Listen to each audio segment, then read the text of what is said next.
Pare, kailangan tayo, simple lang ang buhay natin.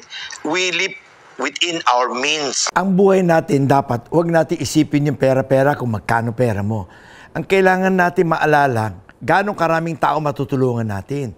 At kung paano gumaang ang buhay ng mga taong makakasama natin. Eh yung pera, measurement yun. Para sa akin, hindi yun ang measurement ng success in life eh. Ang success in life, measurement is, oh, ang saya mo kasi, ako, natulungan ko yung mga kaibigan niya, nagkatrabaho na mabuti. Oh, yung mga batang yan, napag-aral natin. Yun ang kasiyahan ng buhay. Eh yung yaman, numbers lang yun eh. Eh meron kang 100 piso o meron kang 100,000 piso. Pare-pareho na yan eh.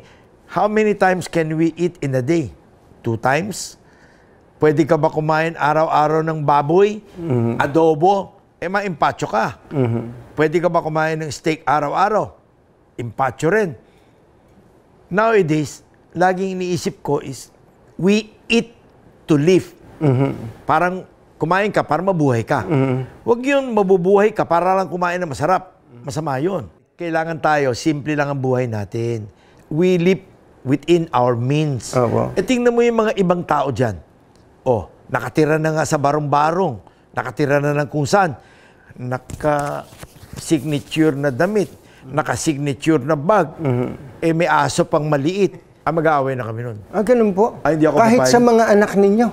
Tinutukoy ko to especially sa mga anak ko. I do not allow them to be going around na magyabang ng kung ano-anong sinusuot at kung ano-anong dinadala.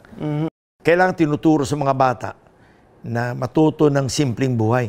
Eh, yung anak kong bunso, si Jacob, kagagraduate ng college, pinadala ko sa probinsya, sa Pangasinan, sa planta.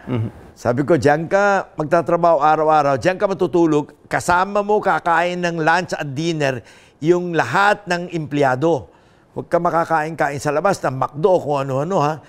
Dahil you are going to, as if, show them na hindi mo sila kapareho.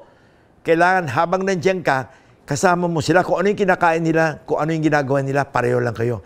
At yung bihis mo, kailangan simpleng damit, t-shirt, at kung ano yung uniform doon, yun din ang susuotin mo. Ganun ang suot ni Loco ngayon doon. Eh pare, kung pinalaki mo yung mga anak mo malalaking ulo, baka makipagsunto ka sa security guard sa kalye yun. Pero pag pinalaki mo ng simpleng tao, ay, pare, hahaba na buhay nun. Ibig sabihin nun, lumaki yun ng simpleng tao. At kailangan yung kumain kung ano yung kinakain ng mga tao. At huwag niyo bibigyan ng malaking baon. Huwag niyo rin bibigyan ng baon. Kailangan magdala sila ng pagkain. Yun ang baon nila sa eskwela. Huwag yung pupunta sa eskwela at kung ano-ano binibili. Pinalaki ko sila na nagmeron silang laging baon papuntang eskwela. Yun ang kakainin nila. At wala silang bibiling kung ano-anong kalokohan na borloloy. Para mas matuto. Otherwise, pare, later on, hindi mo na makakausap yun. Mas mayabang pa kaya sa atin yun.